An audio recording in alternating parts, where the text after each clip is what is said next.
Добро, послушно, дете за пример. Баба ми и дедо ми.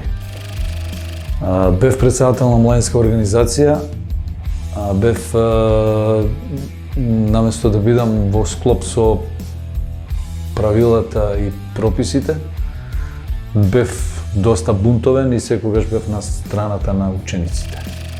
Ги воспитуваме да бидат нормални, да бидат умни, да не употребуваат зборови кои што се неприкладни.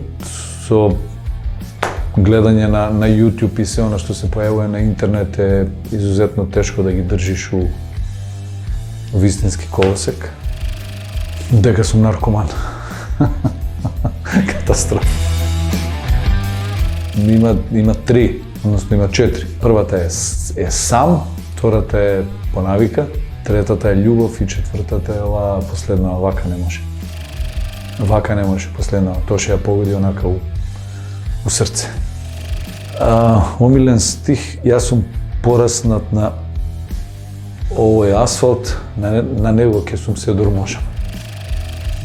На онаа тесна уличка, да ја наречам Узгорница, трча деца по нас.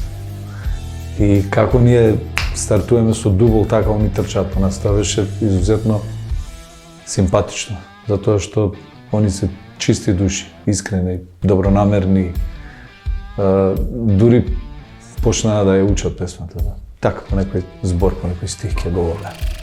Реакциите им беа доста забавни. Прво сите се смеева, после уз консултација сватија дека работата е озбилна и дека имам намера тоа да го сторам. Па не знам, утрчање по работа и по пари за да стигнеш све да поплакаш, не баш многу одмори имам. Додека они иделе на одмор, јас сум морал да работам, тоа што никој ништо не го поклони. Али имаше еден одмор што ќе го паметам. Бевме во Сани Бич. Беше прав одмор. А па ја често плачам, само никој не ме гледа. Само кога сум сам. Знае обична филмска сцена да ме расплаче. Знае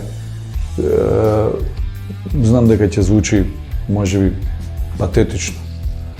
Меѓутоа, кога ќе видам некое детенце со посебни потреби, дали се тоа деца со Даунов синдром или аутисти или можеби деца со церебрална парализа, независно.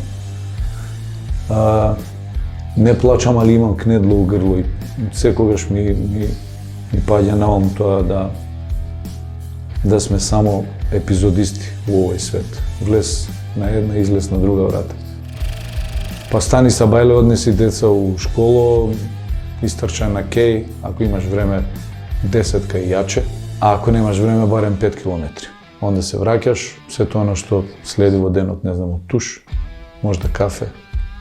И онда идеш со луѓе се гледаш во зависност од обврски. Во нормалните времења кои што се далеку зад нас, проба, снимање, најчесто свирка. Сега нема ништо од тоа, сега се бавиме со политика. Без блиските другари. Лош. Од кој на највише сакам да јадам. Немам појма да снимам еден heavy metal албум у едно од најпрестижните студија на свет.